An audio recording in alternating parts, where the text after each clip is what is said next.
I'm SP from the GonnaGeek.com show, a weekly geek news podcast that is part of the GonnaGeek.com network.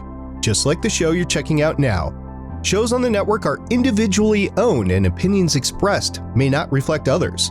Find other amazing geek shows at GonnaGeekNetwork.com. You do your best to help the patient acknowledge, like, this was a survival mechanism. What do we do now? It's almost as if you have to have a going away party. Thank you for everything that you've done. Thank you for this coping skill that allowed me to keep breathing, but I don't need you right now.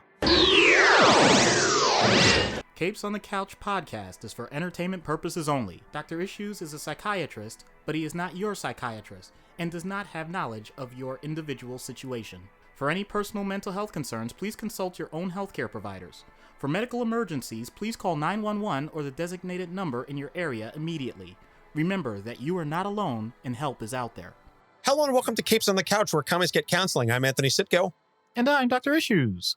This is issue 182, and we are talking about the Ventriloquist / Scarface, depending on how you know the character better. Some folks like to focus on Wesker, or the person in charge of the dummy, but certainly the dummy Scarface is the much more, shall we say, personable aspect of the character. Doc says he always thinks about Scarface, less the ventriloquist, when he envisions the character, and I'm sure he's not alone in that. Yeah, and we'll get into why a little bit later. Yep. So quick reminder that, again, if you haven't already, get your tickets for PuchiCon, Poconos, Sunday, October 22nd at 11 a.m. Doc and I will be presenting a panel there. We'll be talking about Spike Spiegel from Cowboy Bebop, which, as of this recording, I am almost finished with. And no disrespect to Trigun, but this is way better. I'm enjoying this a lot more. And I enjoy Trigun, don't get me wrong, but this is like on a whole other level above it. All right, good to know. I'm glad that something that I like hits home somehow. I mean, even when I was talking to other people, and I was talking to my mother about this and my wife, because again, I didn't know Trigun before you suggested that we were going to do the episode and the panel on Vash the Stampede. I knew Cowboy Bebop. So I kind of explained this to my mom and my wife as Cowboy Bebop is the anime that you show people who aren't into anime. Yeah. Because it elevates the genre. True. And I definitely get that vibe after 20-something episodes. I'm almost done. I've got like a handful left. But enough about Spike. We are here to talk about the Ventriloquist. So let's get into the background. The Ventriloquist, Arnold Wesker, and we're talking the first Ventriloquist because there are at least 3 characters with that title. We're going to be focusing on the original Arnold Wesker, created by John Wagner, Alan Grant, and Norm Breyfogle in Detective Comics number 583 from February 1988. So Arnold Wesker is a meek man from a mafia family who originally developed dissociative identity disorder after witnessing his mother's murder. But then his origin was later retconned. He was imprisoned in Blackgate prison after being essentially accused of taking part in a fight that he really didn't have anything to do with. He begins hearing voices from a dummy named Woody, and the voices convince him to murder his cellmate. And during the fight, Woody is damaged and takes on the name Scarface. Now, it's important to note that in this version, the dummy was made from wood that was used in Blackgate's old gallows. And depending on the writer, there are conflicting reports whether the dummy is possessed or not, or if it's just Wesker snapped and creates the characterization of Scarface. In either version, Scarface, the puppet, becomes the controlling force, and Wesker is his puppet to the point that Scarface becomes enraged if people insist on speaking to Wesker and not him. Now, one telltale sign is that Wesker / Scarface is unable to pronounce the letter B. He replaces it with G. Batman becomes Gatman, bullets become gullets, etc. So at one point, Wesker was committed to Arkham Asylum and upon escaping used a sock puppet named Socko, not to be confused with Mick Foley, though I have a fantastic idea for a TikTok video, so stay tuned to our social media pages after this episode comes out because I'm really going to play with that. When Scarface learned he had been replaced, he and Socko had a gunfight resulting in damage to Wesker's hands. Because comics. So after an earthquake nearly destroys Gotham, a new villain called the Quake Master shows up demanding a ransom to prevent further earthquakes. Tim Drake, who's operating as Robin at this time, is able to deduce it's Scarface because the Quake Master refuses to pronounce any word containing the letter B. He has an on-again, off-again partnership with the Penguin, where they often break each other out of prison. They work together on criminal enterprises. You can go back and listen to our Penguin episode as to why Oswald would be very interested in going into business with someone like Scarface. I think it definitely appeals to that business side of him. So he's murdered by the Tally Man in an effort to frame Harvey Dent, and he's later resurrected during Blackest Night as a member of the Black Lantern Corps and creates a construct of Scarface with his ring. Then the New 52 version reveals he was never actually killed, and he was hospitalized for treatment of his DID. He's then briefly controlled by the Venom Serum, but was taken down by Nightwing and Damian Wayne. He's succeeded as ventriloquist by a woman named Shauna Belzer, who had her own puppet named Ferdy. And it's very interesting because Harley Quinn became very close with Wesker and hates Shauna because she's not Arnold and Scarface. And so Harley really doesn't like that this new woman has butted in and taken over the mantle. Right. Well, the other thing about it is it's clear that Shauna views the puppet as a show. And by show, I mean, sometimes it's explosive, sometimes it's booby trapped with other things. The point being, it's the prop, not the purpose. Yeah, it's much more of just a shtick for Shauna. It's her villain gimmick versus Arnold, where it's clearly established that they are operating as a duo. You don't get one without the other. So he helped Batman defeat Psycho Pirate because his DID was able to override Pirate's emotional control powers, since Scarface was really in charge and Psycho Pirate was trying to take over Wesker's mind, which is already under the control of the puppet. Hashtag because comics. That's not how this works. That's not how any of this works. And we're going to get into the issues to explain why. So the theme for this episode is the pawn who would be king. And the first issue that we're going to discuss is dissociation, depersonalization, and derealization, the 3 Ds. And Doc, So take it away. I just want to give a little bit of inside baseball. So originally Anthony put dissociative identity disorder, and anybody that has heard any of our previous episodes knows that I threw up in my mouth a little bit. It's because, oh dear, I don't want to get in trouble. I'm not saying that DID doesn't exist. It clearly does, but I think we can have a healthier discussion if we deal with different symptoms of traumatic experience, which is much more widely versed than just the pigeonhole of DID. So let's take these one by one. Dissociation or disassociation, depending on how some people pronounce it or how you spell it, refers to the idea that you are completely split. That is a different personality from you, your base completely. And however many there are, how developed they are, whether or not they know each other, all those things are fair game. I'm not going to get into the details of how each one forms and all of that, if they really are true, et cetera, et cetera. That's the thing that everybody puts up with when they're dealing with media presentations. And it's the one that is the most sensational, but isn't the most prominent. So I'm going to put that on the back burner. And this is going to be really controversial. I'm not sure it applies to the ventriloquist and Scarface. I'm going to go out of order now. Derealization is the idea that you're not sure of what's going on right now. It almost feels like a dream, an out-of-body potential experience. Not quite the idea that it's someone else, but just like, I don't know, I'm watching things happen, and that's that. And you might want to even challenge yourself or ask people, like, is this real life? A lot of times people focus on this when they're in certain intoxicated states. And so it's a very, very common thing and something that many people can relate to. I think we're getting closer. I'm not sure this applies to the ventriloquist and Scarface. Depersonalization is the idea that you have the full knowledge that what you are doing is you. And what is happening is to you if it's something else, but you're outside yourself. It's as if you're witnessing everything happen in the third person. Think over the shoulder shooter like in the most recent Resident Evils. That is something where you wonder if someone else is in control, even though you know it's you ultimately that's going to be responsible. So imagine if you took that, and even though you had a passive role, and we'll get that to the other issues later, but imagine that and being able to put it in an avatar form and having it as a part of you and interacting with it. And yes, it does get to the point of maybe true DID with the original dissociation point.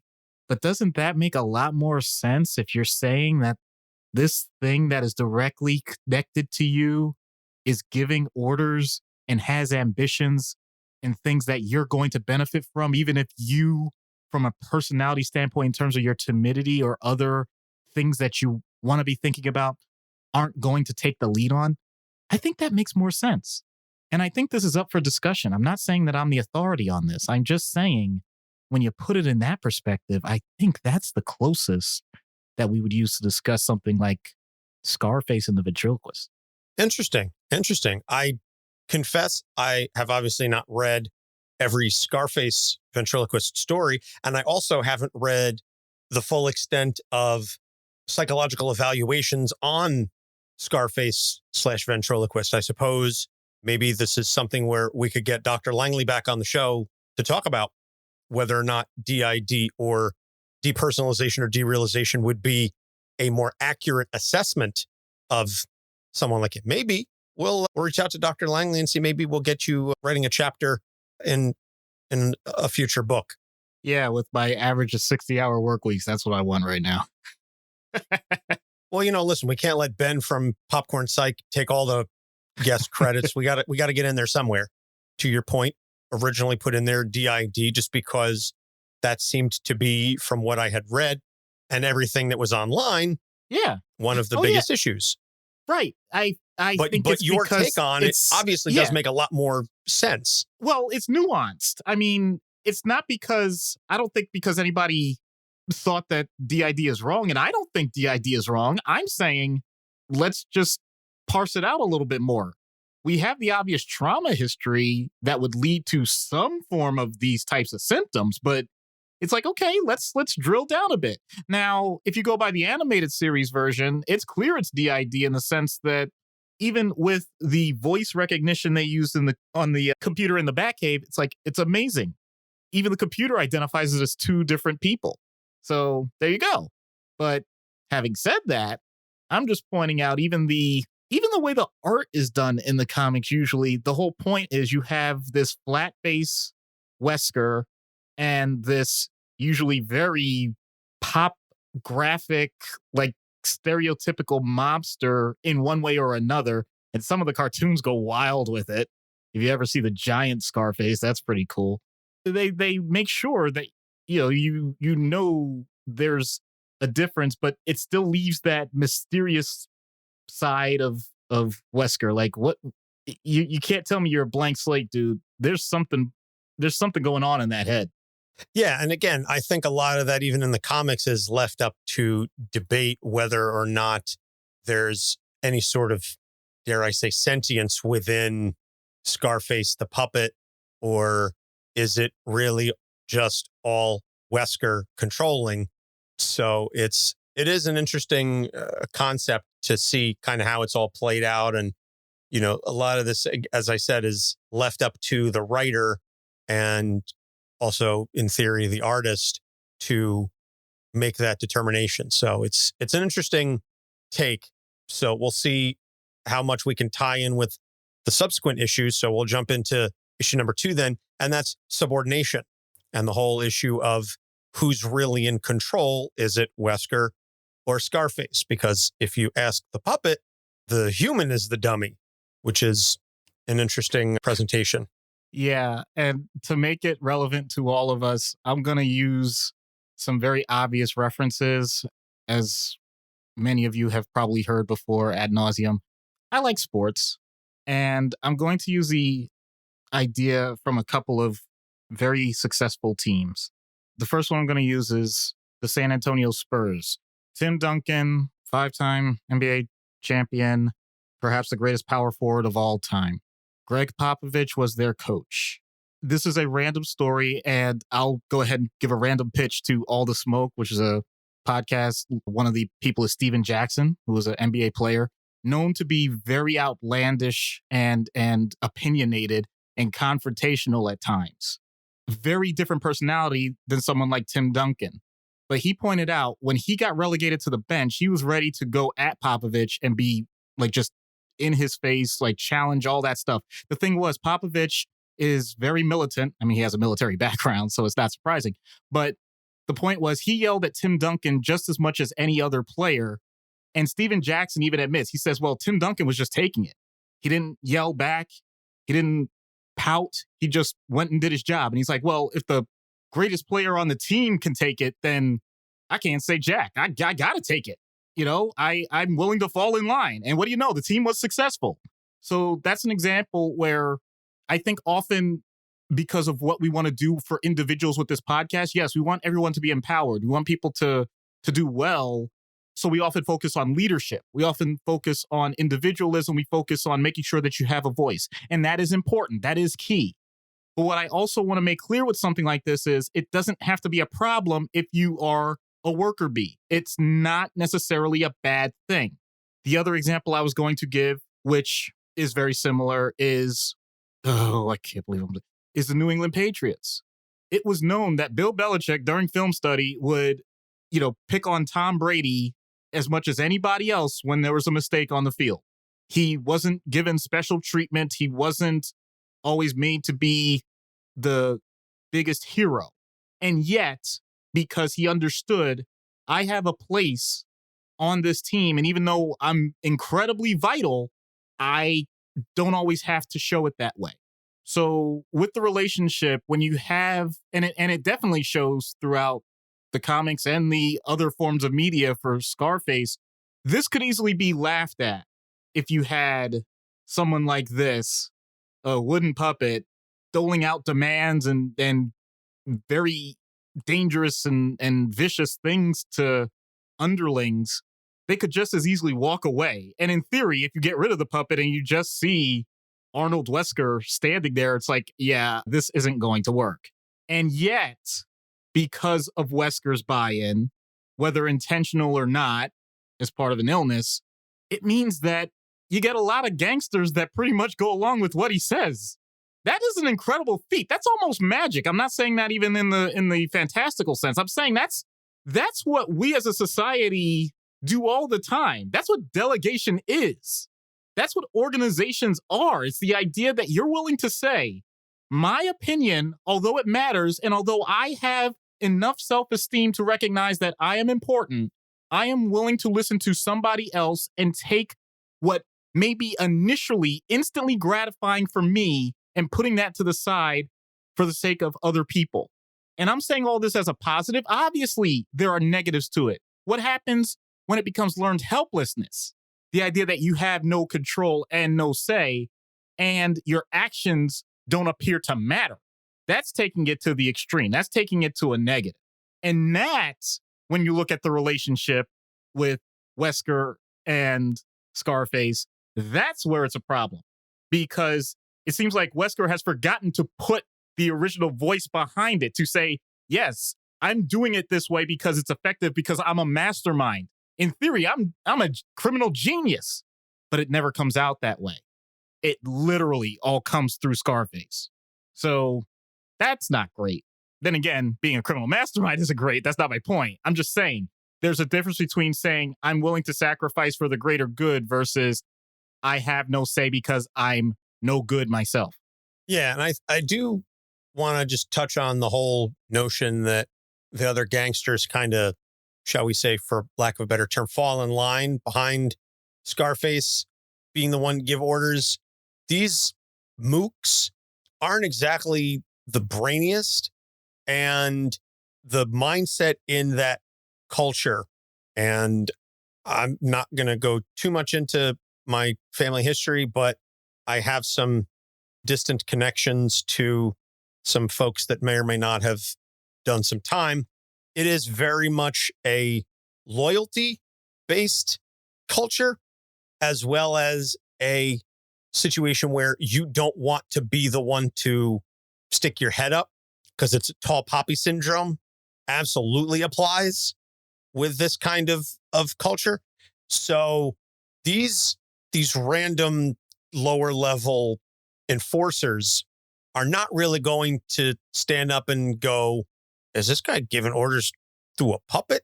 They may talk to each other, but nobody's going to say squat to Wesker or Scarface, because we've already seen in the comics what happens if you do. You end up dead. So they're like, you know what? I'm good. I'm just going to keep my mouth shut, do the jobs, and I'll worry about Batman kicking my ass before I worry about getting shot by a puppet. I think that's honestly the bigger concern, that they're like, you know what? I would rather get my ass kicked by the Dark Knight than get killed by a wooden dummy, because you ain't living that down. That's going to be your legacy. What happened to Vinny? Oh, he got shot by Scarface for mouthing off. Psh, what a dumbass.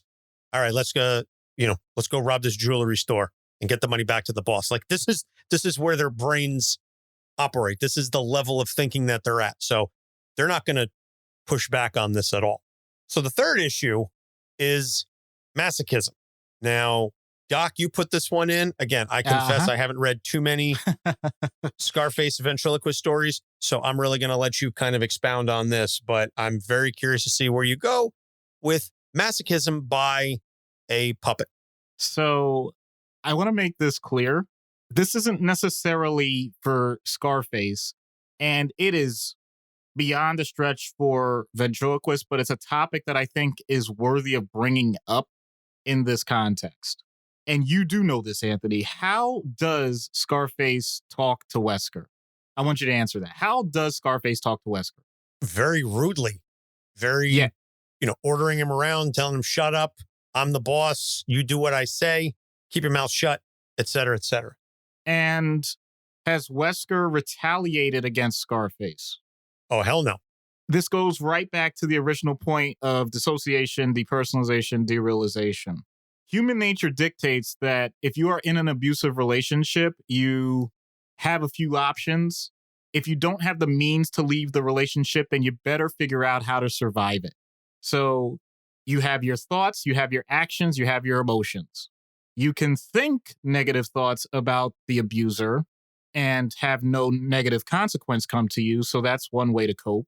I don't have evidence that Wesker thinks negatively of Scarface from what I've read.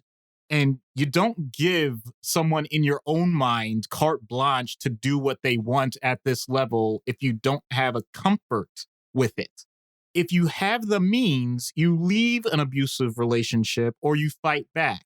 And I'm not claiming that one is better than the other. Obviously, physical harm and things like that, I don't advocate that. So leaving would be the thing to do.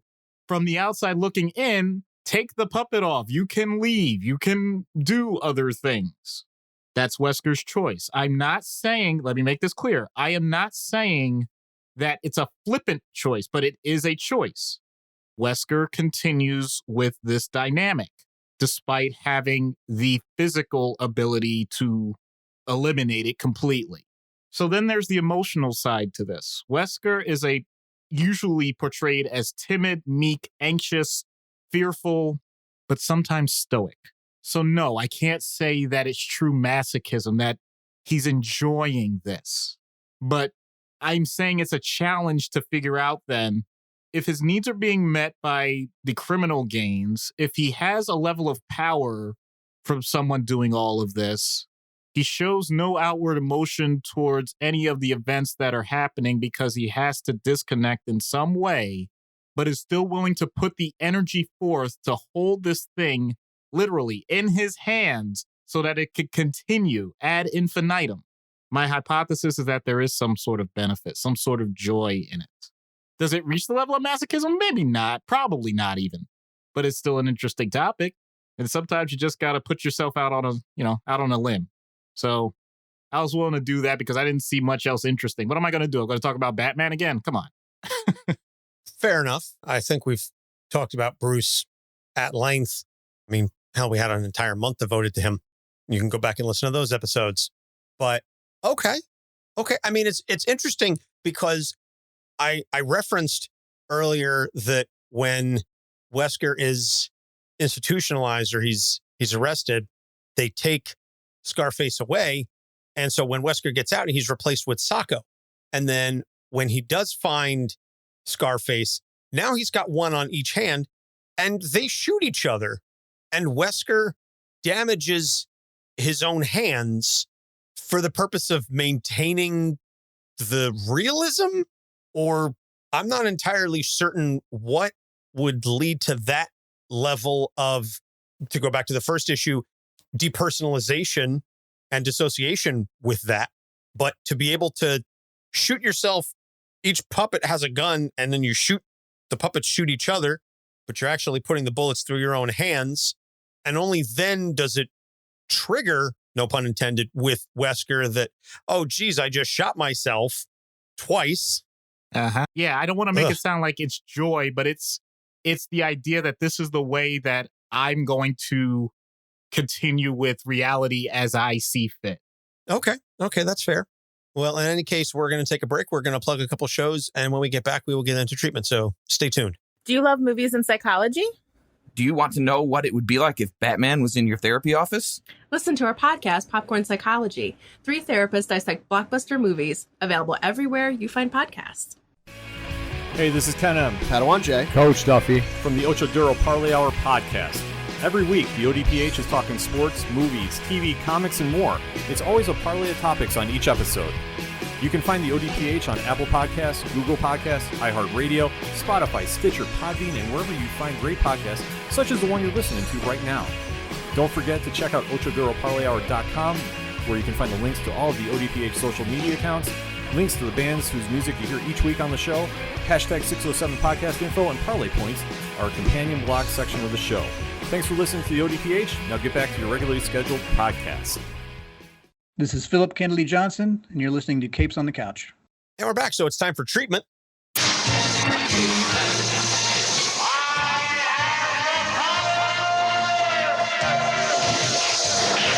So starting first with in-universe treatment, what is your recommendation for Mr. Wesker and his associate? So I'm going to take the opportunity to be a bit of a troll here. And I take the lead from the animated series. What am I talking about? So there was a code, especially within that afternoon cartoon block, where, yes, it's a violent show, but you don't really get heavy on blood and gore and all that stuff.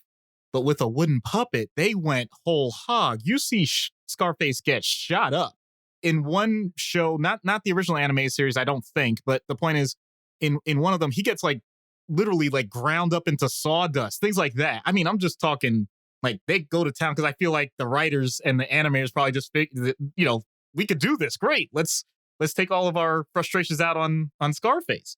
They definitely did say, because I did read somewhere that the animators were aware and they were able to run it through network standards and practices, that because he's a dummy, because he's made of wood, you can do stuff to him that you couldn't do to other characters. You can't put the Joker through a wood chipper.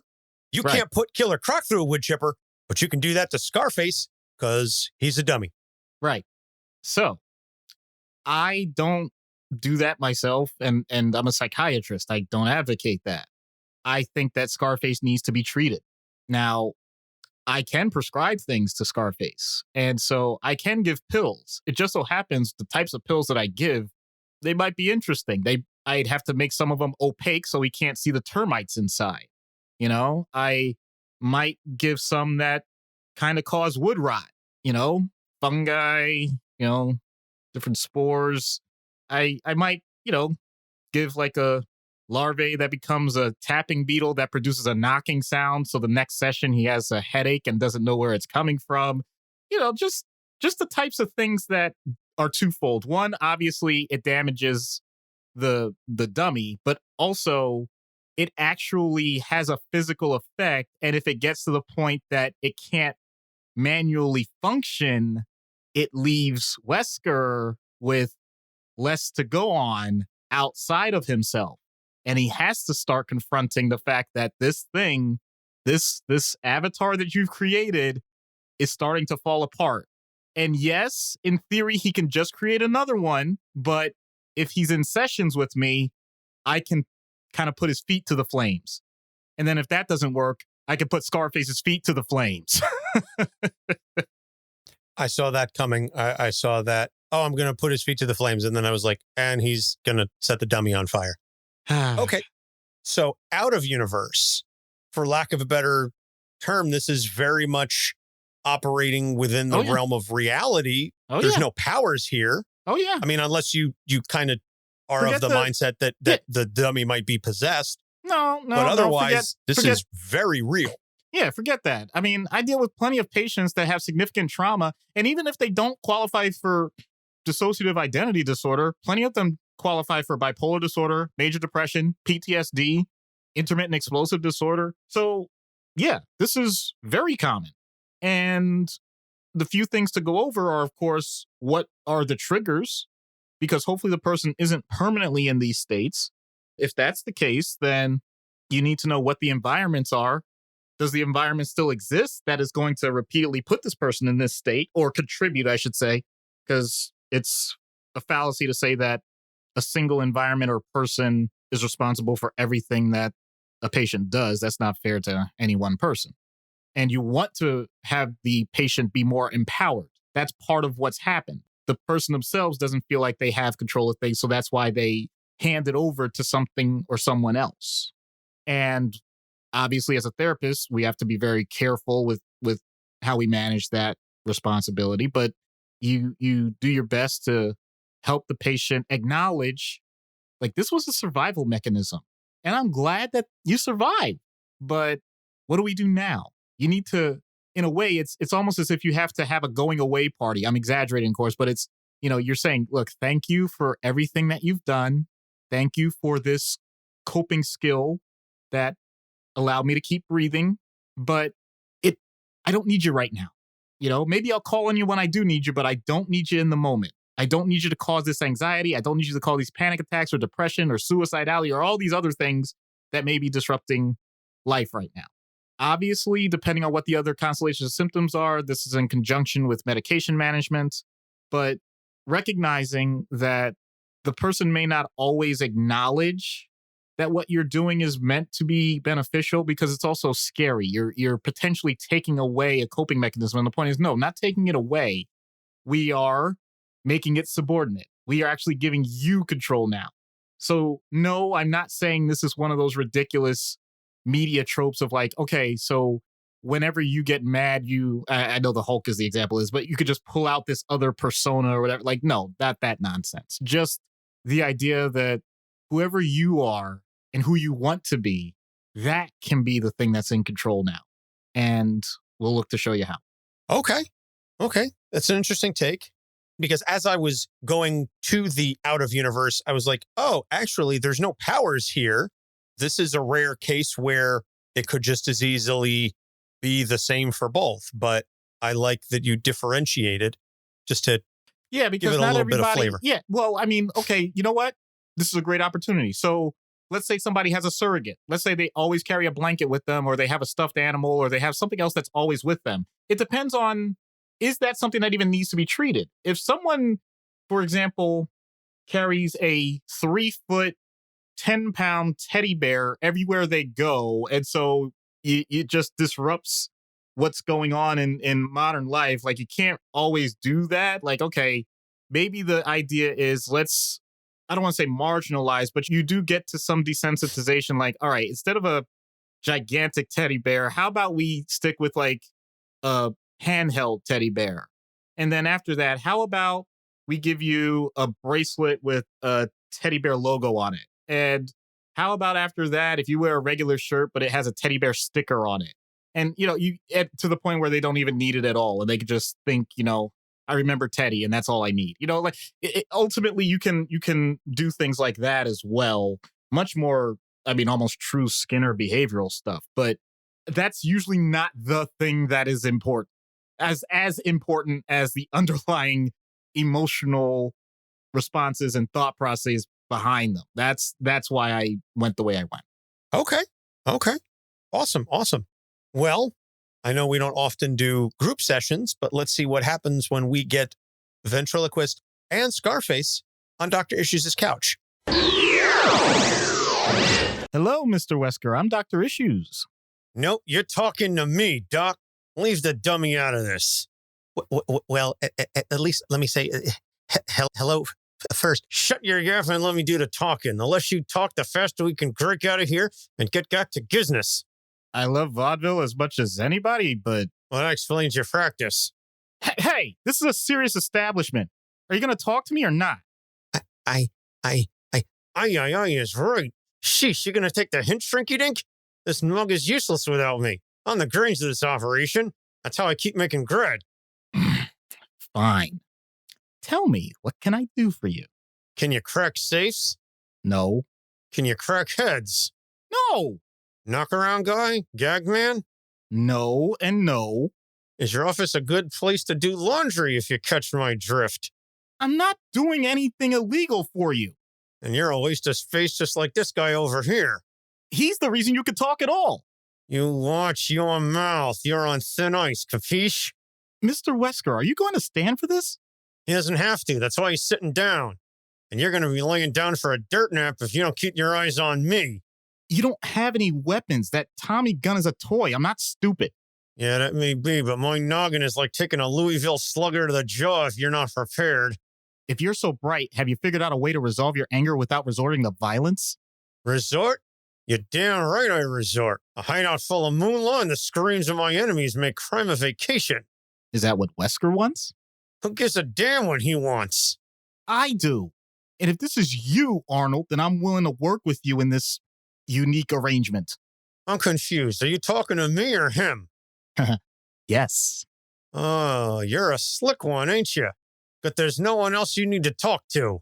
Thank goodness. So I'll make sure I only direct my questions to you, and you'll answer, and I'll make sure it's documented in your chart under the name. So just spell it for me so I get it right. S-C-A-A-R-N. This ain't a joke. I'm not laughing. I'm talking to you. I'm looking at you. And I know you run the show, and I'm giving you the attention you deserve. If the other part is not important according to you, fine, but I won't let your reality get in the way of mine. You sicko, don't you toy with my emotions. Then don't use your emotions as toys. Please stop fighting. Who said that? Nobody. Dummy, shut up. Yes, sir. You seem to have an issue with part of you that's intimidated. What do you plan to do to strengthen it? I'm not that weak. That loser over there you're a loser. I got it. Hey, I'm not here to get insulted. Usually, you leave that to me. All right. Progress. Now, if you could only get him to stop shoving his hand inside you to compensate, you wouldn't be so uptight. Hang on a sec. Are you actually trying to treat me here? Okay, I'll come clean. It wasn't my first idea, but if it's the only way I can ultimately give you some peace and have fewer people hurt in the process, I'll make it work. Maybe I can finally get a world without dummy. Mafioso can dream. Something like that. Anyway, I noticed that I didn't get my usual fee before the session, so I'm going to have to bill you for the balance. Oh, the dummy takes care of that. Excuse me, I do not. What? I meant the check's in the mail. Now get me out of here before he makes me talk about my mother. Oh, I really miss her. You're pining? No, Oak. Love the ending. That's perfect. Hey, once in a while, inspiration hits me. Now, does your office smell like Pledge, or is it more of a Pine Sol? What the? Yeah. I'd like to think that you're underselling the smoky flavor that I can get depending on how high the heat is. Okay. All right. That's fair. I'm thinking, probably a good smoker. Get a nice brisket on there, maybe. Yeah. Smoke it for a couple hours. Now you're making me hungry. So, recommended reading is Batman Broken City by Brian Azzarello and Eduardo Risso. It's a Batman story. Doc picked it because Ventriloquist gets a lot to do here in the story. It's not entirely Ventriloquist centered, but he plays a pretty solid role in it. So it's not one that I've read, but I do enjoy Azzarello's work. I really liked his Wonder Woman stories that he did with Cliff Chang on that volume. So good stuff. So upcoming episodes, Big B Wolf, Eobard Thawne, and Speedball, or Penance, depending on when you started reading him. Robbie Baldwin is whatever name you know him by. We're talking Robbie Baldwin. So as always, you can find all of our episodes on our website, capesonthecouch.com, with all of the additional material that we have there. We'll be doing quite a bit of social media posting for this one. As I said, I already have an idea involving Mick Foley for a TikTok video, and we'll get Doc back to blogging on this one. He missed Sinister One. Sorry. His schedule. Yeah, I thought I had an idea. Out of hand. Well, I thought I had something for Sinister, and it just ended up being this, like, pardon my language, this cheap-ass listicle that I'm like, I don't feel comfortable doing this. So I'll only give you the quality that I know I can do. That's fine. And we only want the quality from you. We don't want you to just slap something together just to say, okay, you fit a deadline. Oh, but believe me, I already have what I want with Ventriloquist. This is going to be fun. Okay. Looking forward to it. Can't wait to read it. So you can check that out. That will be posted on our website, capesonthecouch.com.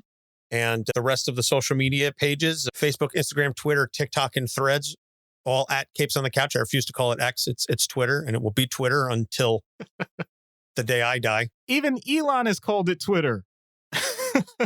Yeah. Anyway, you can also find all of our stuff over at the Gonna Geek Network website, GonnaGeekNetwork.com. We're proud members of that network, so go and check that out. I will also be doing some guest analysis of Loki Season 2 over on Legends of S.H.I.E.L.D. So I got to talk to SP about that coming up very soon, but you'll be able to hear me over there. So that's just about going to wrap it up for us on this episode. Again, a reminder, Sunday, October 22nd, 11 a.m., PuchiCon Poconos. We're going to be talking Spike Spiegel from Cowboy Bebop. So go to PuchiCon.com and get your tickets there if you are in the tri-state area. It's going to be a fun panel and really interesting. I was just talking to Doc before we started recording that, I would like to cosplay at some point. Maybe perhaps I was thinking Mad Piero. I don't know if I'm going to show up to the panel in a cosplay. I did think about it for Vash, but that one would require a very expensive red duster and all the stuff. I think some of these other characters I can get away with a little cheaper cosplay. Because for Trigon, I actually was thinking Wolfwood, but then I realized that was too big across the bear. Oh, right. Well, we're just going to end it right there then. No, we're not. Oh, no, we're not. Oh, okay. Well, you've got something lined up then for Ventriloquist. Okay. So, Doc, hit us with another pun. Come on. This is an easy one. I mean, if someone says, say hello to your little friend, like, just be careful. Don't be a dummy and look at their wood. That could be embarrassing for all parties involved. For Doc Issues. Seriously, it would take the words right out of your mouth.